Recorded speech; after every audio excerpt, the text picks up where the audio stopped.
श्री कृष्ण वंदे जगद्गुरु। हम अपने चैनल पर आपको यह बताने और समझाने का प्रयास कर रहे हैं, खासकर उन स्टूडेंट्स को जिनकी आयु अभी 4 साल से लेकर के 21 साल तक है, जो शायद धर्म को चिमटे से भी छूना पसंद नहीं करते। आप सड़क पर चलते हुए झुंड में से, बच्चों के झुंड में से या स्कूल जाने वाले बच्चों के झुंड में से आप पूछकर देखिए, 10 में से सिर्फ एक को पता होगा हनुमान चालीसा का। उसको हनुमान चालीसा पढ़नी नहीं आती। भगवत गीता तो बहुत दूर की बात है।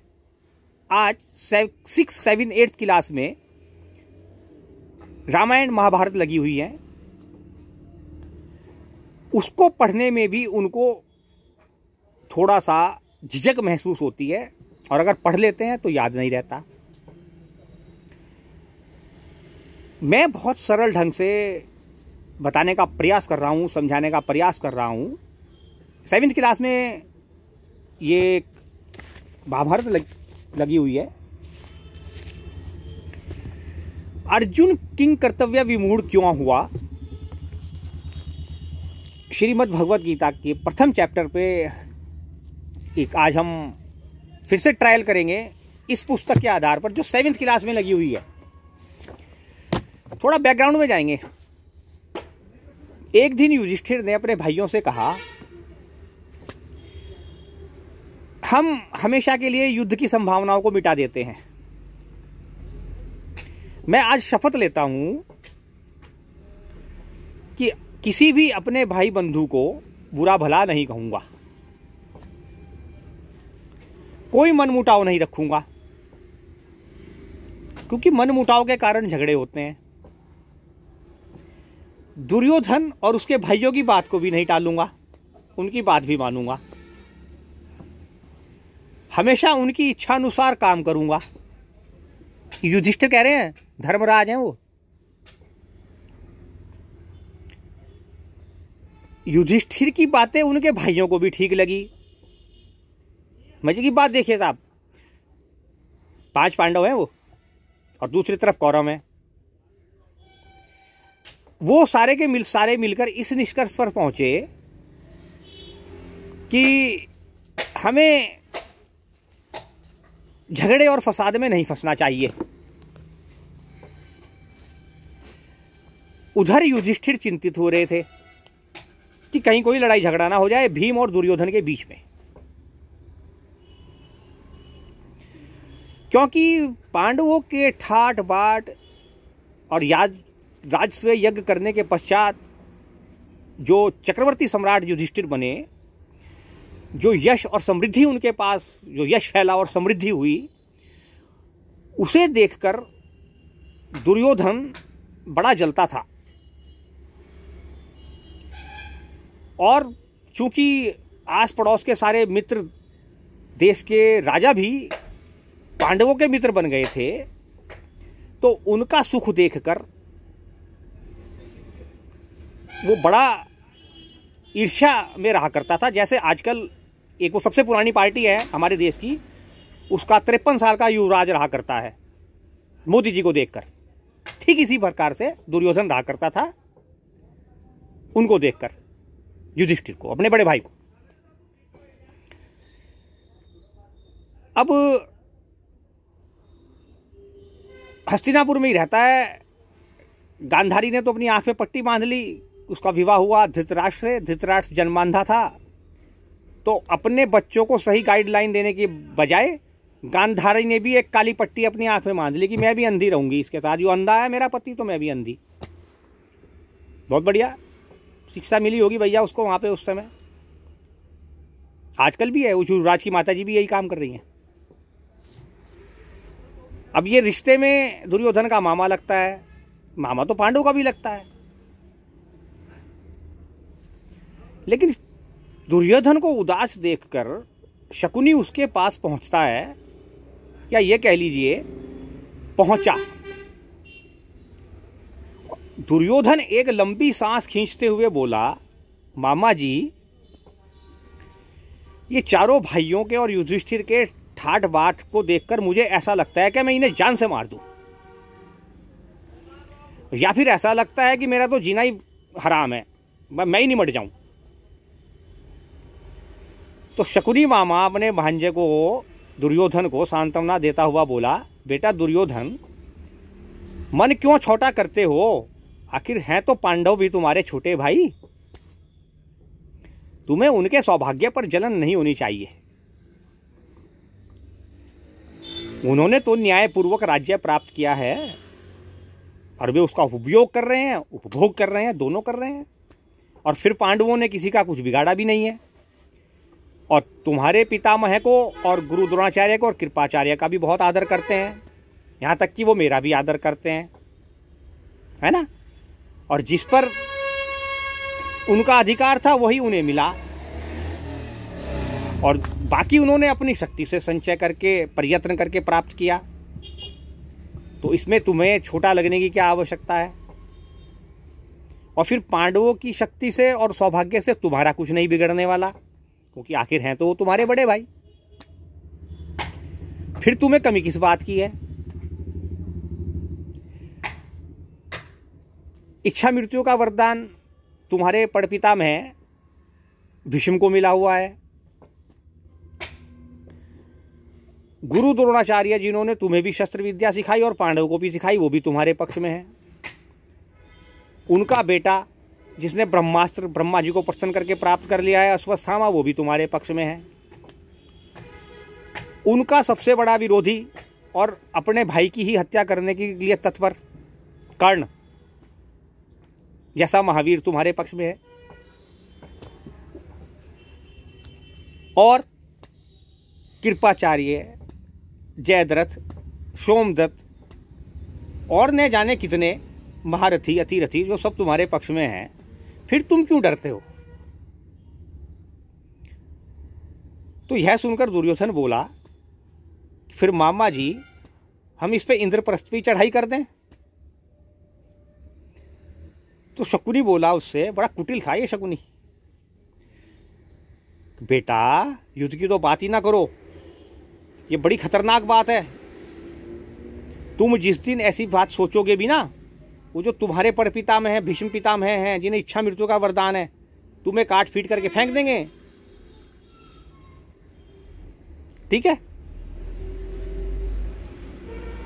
तो मैं तुम्हें एक ऐसा उपाय बताता हूं कि सांप भी मर जाए, लाठी भी ना टूटे, लड़ाई भी ना हो और इंद्रप्रस्थ पर कब्जा हो जाए। तो दुर्योधन बड़ा खुश हुआ और ले गया अपने मामा को अपने रनिवास में। चलो मामा जी, वहां बैठ के बात करेंगे। शकुनी ने कहा कि दुर्योधन, युधिष्ठिर को जुआ खेलने का बड़ा शौक है, चौसर, लेकिन बिना भीष्म पितामह की आज्ञा के युधिष्ठिर जुआ नहीं खेलेगा। तो हस्तिनापुर से तुम महाराज की आज्ञा लेकर के उसे स्वागत के लिए हस्तिनापुर बुलाओ। चौसर खेलने के लिए नहीं, महाराज की आज्ञा लेके युधिष्ठिर को हस्तिनापुर बुलाओ, और तुम्हारे महाराज की यानी कि अपने ताऊ श्री की, धृतराष्ट्र की आज्ञा को उल्लंघन नहीं करेगा युधिष्ठिर, ये तय है।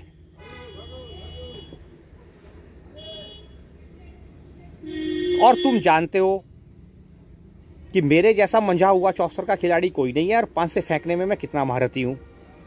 तो तुम्हारी ओर से तो मैं खेल लूंगा, और वहां युधिष्ठिर अपनी तरफ से युधिष्ठिर खेल लेगा। पास तुम्हारी तरफ से 5 से मैं फेंकूंगा और युधिष्ठिर अपने फेंकेगा, और फिर मैं 5 से इस ढंग से फेंकूंगा कि सारा जुए के खेल में सारा राज्य छीन करके तुम्हें थमा दूंगा। ऐसी कुटिल बात सुनकर दुर्योधन बड़ा प्रसन्न हुआ, और तुरंत जो है जी दुर्योधन अपने मामा शकुनी को लेकर के अपने पिताश्री धृतराष्ट्र यानी कि हस्तिनापुर के राजा के पास पहुंचा। अब शकुनी ने कहा, राजन, जीजा श्री नहीं कहा, आज कहा राजन, देखिए आपका बेटा दुर्योधन शोक और चिंता में कैसे पीला पड़ गया है, कैसा हो गया है ये। तो अंधे और बूढ़े धृतराष्ट्र ने बड़े प्यार से अपने बेटे के सिर पर हाथ फिराया और ऐसी बात तो करी शकुनी ने उनके साथ, धृतराष्ट्र के साथ। सचमुच में धृतराष्ट्र चिंतित हो गया, यार ये तो बड़ी गलत है बेटा, मेरी कुछ समझ में नहीं आ रहा है, मैं क्या करूं। और दुर्योधन से बोला, बेटा तुम्हारे पास ऐश्वर्य की कोई कमी नहीं है, सारा संसार तुम्हारी आज्ञा पर चल रहा है, फिर तुम काहे चिंता कर रहे हो। लेकिन शकुनी ने धृतराष्ट्र को सलाह दी कि चौसर खेलने के लिए पांडवों को बुलाया जाए और अंदर की बात नहीं बताई कि हम क्या करेंगे। दोनों के इस प्रकार बहुत ज्यादा आग्रह करने पर धृतराष्ट्र ने तुरंत हाँ नहीं की। वह बोले, मुझे यह ठीक नहीं जच रहा है, मैं महामंत्री विदुर से सलाह करूंगा क्योंकि वह बड़ा समझदार है, और अगर विदुर जी मान गए तो मैं इसकी आज्ञा तुम्हें दे दूंगा। शकुनी और दुर्योधन दोनों को विदुर से सलाह करने की बात पसंद नहीं आई। धृतराष्ट्र भले ही आंख का अंधा था, लेकिन थोड़ा बहुत धर्म कर्म को मानता था भीष्म पितामह के कहने पर। तो धृतराष्ट्र बोला, ये जो जुए का खेल है ये वैर विरोध को बढ़ाने वाला और हमेशा फसाद की जड़ होता है बेटा, इसलिए मेरी राय यह है कि यह विचार ही ठीक नहीं है, इसको छोड़ दो, इसका त्याग कर दो। लेकिन दुर्योधन अपनी हट पर अड़ा रहा कि मैं इसके साथ चौसर खेल लूंगा। साम दाम दंड भेद लगाकर उसने शकुनी मामा को फिर से पटाया और पटा करके फिर दोनों गए वहां पर धृतराष्ट्र के पास। और आखिर में पुत्र मोह के कारण धृतराष्ट्र को झुकना पड़ा दुर्योधन के सामने, और उसने उनको बुलाने की और वहां पर हस्तिनापुर में आकर चौसर खेलने की इजाजत दे दी, और वो भी भरी सभा मंडप में, राज दरबार के भीतर, और विदुर से सलाह किए बगैर। बाद में धृतराष्ट्र को लगा कि विदुर को सूचना देना उचित है, तो विदुर को भी उन्होंने बता दिया।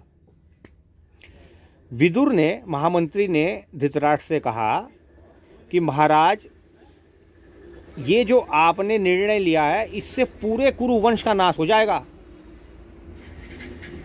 इसके कारण हमारे कुल में और इन भाइयों में आपसी मनमुटाव और झगड़े फसाद बढ़ेंगे और इस कुरु वंश पर भारी विपदा आ जाएगी। धृतराष्ट्र बोला, मुझे विदुर, मुझे खेल में भय नहीं है, मुझे दूसरा भय है, लेकिन मैं कुछ नहीं कर सकता दुर्योधन के आगे। सो तुम युधिष्ठिर के पास जाओ और जाकर मेरी तरफ से उसको हस्तिनापुर आकर के रहने का निमंत्रण दो और जुआ खेलने का, चौसर खेलने का न्योता देकर बुलाकर लाओ। तुम जाओ, तुम्हारे कहने से जरूर आएगा। अपने बेटे पर असीम स्नेह और उसका जो मोह कहते हैं ना, मोह माया ममता, वो बहुत जबरदस्ती धृतराष्ट्र में, सब में होती है वैसे। और यही कारण था कि उसने उसकी दुर्योधन की बात मान ली और विदुर को भेज दिया। धृतराष्ट्र की बात सुनकर विदुर वहां पर आए इंद्रप्रस्थ। विदुर का बड़ा स्वागत सत्कार किया पांडवों ने। पांडव वैसे भी बहुत धर्म के भले थे, धर्म धुरंधर थे, खास करके अर्जुन उनमें से। मैं अपने चैनल पर इसीलिए कहता हूं आपसे कि अर्जुन किंग कर्तव्य विमूढ़ कैसे हो गया भाई। अर्जुन जैसा बंदा भगवान श्री कृष्ण के पिता वासुदेव की बहन पृथा का पुत्र, कुंती पुत्र कौन्ते, जब बारी युद्ध लड़ने की आई तो वो इन्हीं लोगों को, अभी आगे आपको पता लगेगा, कांड अभी बताऊंगा मैं आपको, उन सब लोगों को जिन्होंने भरी सभा में द्रौपदी का चीरहरण देखा, जिस तरह से आजकल का विपक्ष भारत माता का कर रहा है,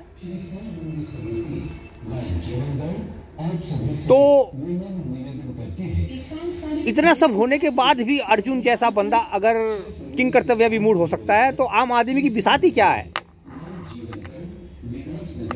तो वो जो है जी स्वागत सत्कार के किया गया, भोजन कराया पांडवों ने विदुर महाराज को। और फिर विदुर जी आप बड़े आराम से उनके सिंहासन के नजदीक बैठते हुए बोले कि महाराज धृतराष्ट्र ने आपको हस्तिनापुर बुलाया है और तुम सब भाइयों को एक बार एक साथ मंडप में देखने की बड़ी इच्छा है, सभागार में। और वहां पर 2-2 हाथ चौस्तर के भी होंगे। युधिष्ठिर बोला, युधिष्ठिर तो धर्म धुरंधर है, समझदार है, बोला चाचा चौस्तर का खेल अच्छा नहीं है, ये झगड़े पैदा करेगा, समझदार लोग भी इसको पसंद नहीं करते। लेकिन हमें तो आपने आदेश दिया है, हम आपके साथ चलने के लिए तैयार हैं। विदुर बोले युधिष्ठिर से कि चौस्तर का खेल युधिष्ठिर अनर्थ की जड़ होता है। मैंने भरसक प्रयास किया और समझाने का प्रयास किया तुम्हारे ताऊ को, यानी कि धृतराष्ट्र को, कि ऐसा काम मत करो। लेकिन तुम्हारे राजा ने आज्ञा दी है, जिनकी आज्ञा से तुम चक्रवर्ती सम्राट हो, उन्होंने आज्ञा दी है कि तुम्हें खेल का न्योता दिया जाए, इसलिए तुम्हें आना पड़ेगा। अब जो तुम्हारी इच्छा है तुम वो करो। तो राजवंशों की एक परंपरा थी, वो इसको अस्वीकार नहीं कर सकते थे और न्योता मिलने पर वहां पर जाना भी पड़ता था। तो युधिष्ठिर ने वो न्योता स्वीकार कर लिया। और वैसे भी वो उनके चाचा श्री लेकर आए थे, विदुर, जो सबसे ज्यादा धर्म धुरंधर हैं, सबसे ज्यादा श्री कृष्ण के निकट है। अगले दिन विश्राम करके वो सब चले गए और कुशल समाचार पूछने के बाद वहां पर पहुंच गए और हस्तिनापुर जाकर के ठहर गए। और सभा मंडप में सभा की कार्रवाई आरंभ कर दी गई और चौस्तर का खेल शुरू हो गया। युधिष्ठिर ने एक बार फिर से कहा, महाराज मैं फिर निवेदन करता हूं कि ये खेल ठीक नहीं है, क्योंकि इसमें धोखे की बड़ी गुंजाइश रहती है। सामने वाले को हार जाने का डर लगा रहता है, दूसरा पूरी तरह से जान लगाकर जीतना चाहता है।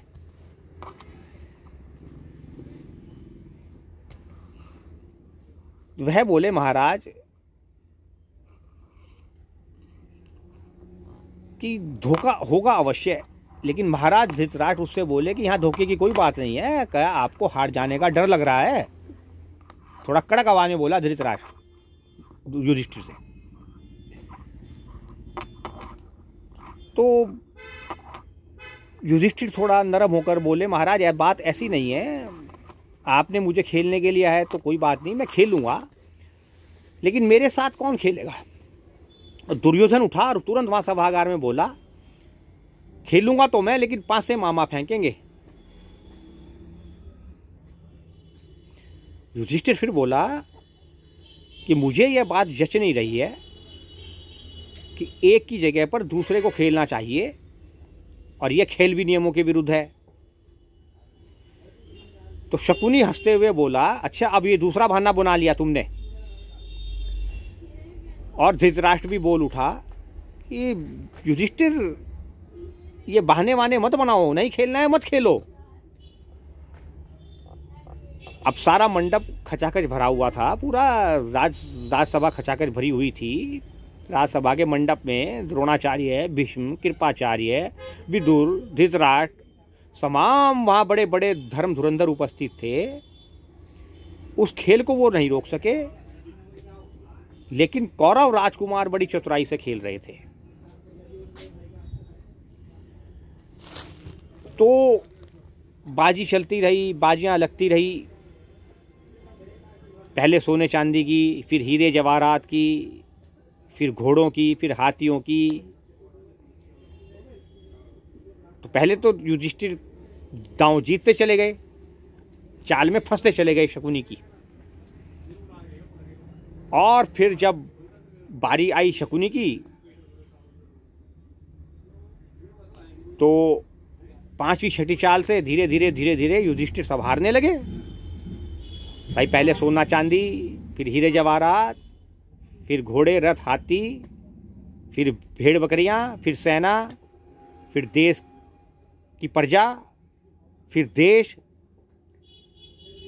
फिर अपने भाइयों के शरीर पर चढ़े हुए सारे आभूषण, ड्रेसेस उनकी सब लगता चला गया दांव पे धीरे धीरे, और शकुनी सब समेटता चला गया। जब सब कुछ लुट पिट गया तो दुरात्मा, ये जो दुरात्माएं होती हैं ना, दुरात्मा का मतलब कुटिलता से भरे हुए जो ये होते हैं, तो उसने कहा अभी कहाँ खेल खत्म हुआ। युधिष्ठिर ने खेल खत्म करना चाहा लेकिन खेल खत्म नहीं हुआ। उसने कहा अभी तुम्हारे पास बहुत बचा हुआ है, तुम अपने इन 2 छोटे भाइयों को दांव पे लगा दो, क्या पता जीत जाओ। तो उसने बहुत सोच विचार करने के बाद माद्री के पुत्रों को दांव पे लगा दिया, नकुल और सहदेव को। नकुल सहदेव को हारने के बाद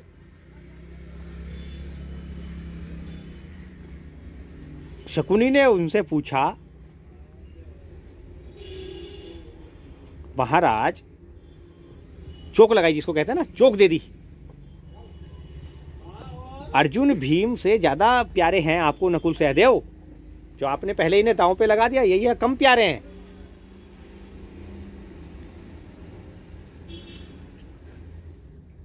युधिष्ठिर बल्ली पे चढ़ गए